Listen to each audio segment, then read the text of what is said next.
بسم اللہ الرحمن الرحیم۔ اس سے پہلے ہم نے یہ گجرانوالہ کے نالوں کے بارے میں ذکر کیا تھا، اور نالہ ایک، نالہ ڈیگ، اور آج ہم کریں گے نالہ پلخو۔ نالہ پلخو جو ہے یہ اس کا یہ کہاں سے نکلتا ہے اور کیسے جاتا ہے۔ پلخو ڈسٹرکٹ سیالکوٹ سے دریائے چناب کے اونچے کنارے کے ساتھ ساتھ نیچے سے اس ڈسٹرکٹ میں داخل ہوتا ہے، اور بہت جلد وزیر آباد کے شمال کی طرف تیزی سے بہتا ہوا تقریباً 8 میل کے فاصلہ پر ٹاؤن سے جانب مغرب دریا میں اپنے آپ کو ضائع کر لیتا ہے۔ یہ آبپاشی کے لیے بہت کم استعمال ہوتا ہے، لیکن اس کی اہمیت بہت زیادہ ہے۔ وہ اہمیت اس لیے ہے کہ یہ وزیر آباد ٹاؤن کو پانی مہیا کرتا ہے اور بہت سود مند ہے، اور مویشیوں کے لیے مفید مقصد کو پورا کرتا ہے، اور بہت سی پن چکیوں میں کورا کے پیسنے کے مقصد کو پورا کرتا ہے۔ نالہ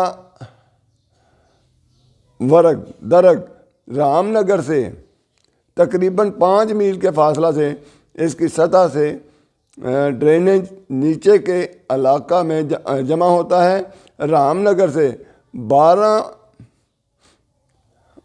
مارا پاشی، روان پورہ، چھمب، سرائے میدی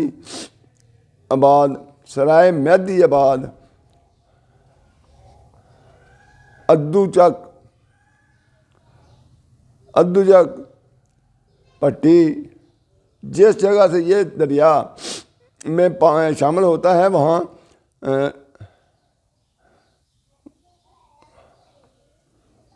وہاں جنوبی حصہ کے سب گاؤں اس کی آبپاشی سے فائدہ اٹھاتے ہیں۔ یہ سکرین نالہ صرف دریائے چناب کی ایک شاخ ہے۔ دریا کے نشیبی علاقہ میں اس کے ساتھ بہتا ہے، جو رام نگر سے جانب مغرب ہے۔ کوٹ سلیم، باغ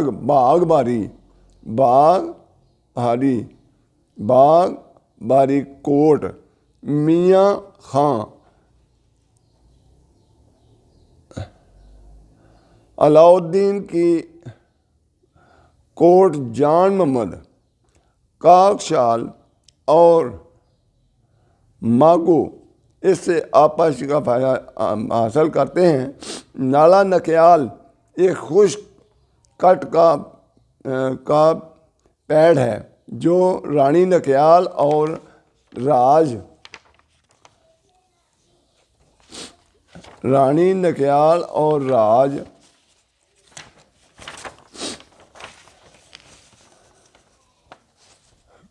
کرن رنجیت سنگھ کی دوسری بیوی نے تعمیر کروایا، جس میں پانی ڈیگ سے حاصل کیا گیا۔ شہپورہ اور بھکھی جو کہ ٹاؤن سے جنوب مغرب میں 8 میل کے فاصلہ پر واقع ہیں، لیکن اب یہ کئی سالوں سے خشک ہے۔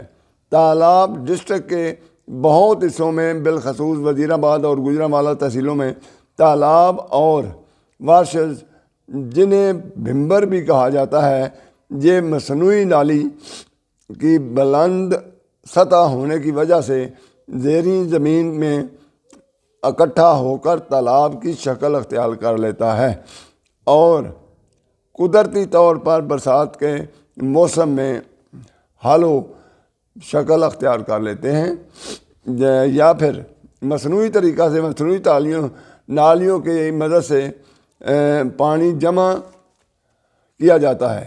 اس طرح جمع شدہ پانی کے بڑے پیمانے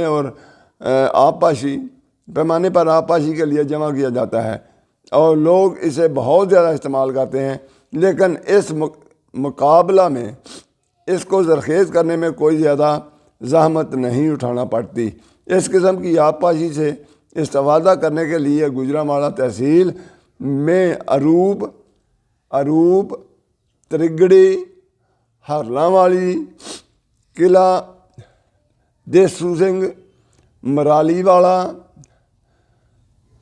کھوتڑے، فیروز والا، بطالہ شرم سنگھ، چک ہندو، چھچھر والی، جنڈیالہ باغ والا، وائیں والا، چک خضری، ونڈالہ روڈ پر کی شاہ رحمان، جام والا، کلر اور جنڈیالہ ٹاپ والا، یہ چھوٹی ندیاں اور بمبر اور جمبر زیادہ توجہ طلب ہیں، اگرچہ ان میں پانی خشک ہو جاتا ہے یا پھر خشک ندی خشک ہونے کے قریب ہوتا ہے، اس لیے اس کے باوجود ایک آدھ سال سے زیادہ عرصہ تک کے لیے آبپاشی کا مفید طریقہ سے استعمال حاصل ہے۔ لوگ اپنی زمینوں کی زرخیزی کے لیے اس طریقہ آبپاشی کو پوری قدر کرتے ہیں، پانی کی سپلائی اور ہر قطرہ کے لیے کوشش کرتے ہیں، اور جو لوگ اپنے کھیتوں کے لیے پہلے کے لیے لا سکتے لے آئے۔ یہ درست طور پر بیان کرنا ممکن نہیں ہے، تاہم تالاب سے آبپاشی کا انحصار سالانہ بارش کے کثرت یا کم ہونے پر ہوتا ہے، لیکن لازمی طور پر اس طریقہ سے 4000 ایکڑ اراضی کی آبپاشی ہوتی ہے۔ اسی ڈسٹرکٹ میں معمول کی بارشیں بہت معقول ہوتی ہیں۔ ماسوائے بار کے علاقہ کے جہاں کافی بارشیں ہو جاتی ہیں، پورے ڈسٹرکٹ میں سالانہ اوسطاً 24 انچ بارش ہوتی ہے۔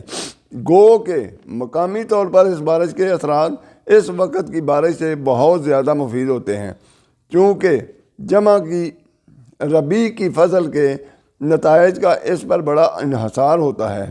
ڈسٹرکٹ میں شدت کے طوفان یا آندھیاں عام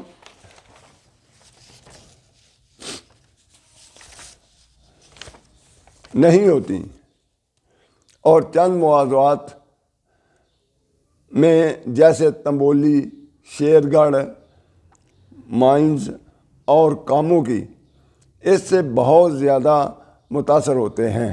ایسے طوفان بہت خوفناک ہوتے ہیں اور فصلوں کی بربادی تک ہی محدود نہیں رہتے، بلکہ باقاعدگی سے بہت زیادہ مویشیوں کا بھی نقصان ہوتا ہے۔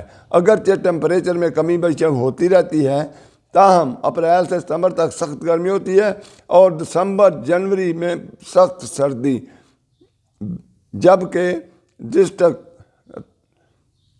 کی تاہم اپریل شہرت اس لحاظ سے بہت اچھی ہے کہ موسم میں تبدیلی آہستہ آہستہ رونما ہوتی ہے۔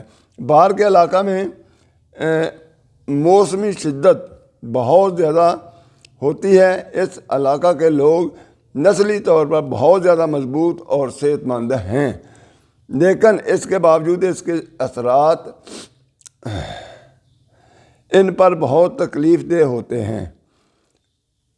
مذہبی اندھا پن اور کثرت سے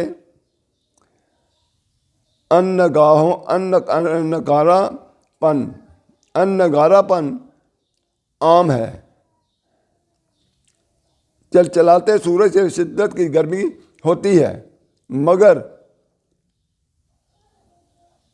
قسم کا نہیں۔ برسات کے بعد عام طور پر کہیں غالب آ جاتا ہے، اور خاص طور پر چناب کے نشیبی علاقوں میں، اور ایک ڈیک کی طرف کم درجے کا ہوتا ہے، اور وزیرآباد ٹاؤن سے اس لحاظ سے بہتر لطف اندوز ہوتا ہے۔ آج کے لیے اتنا ہی۔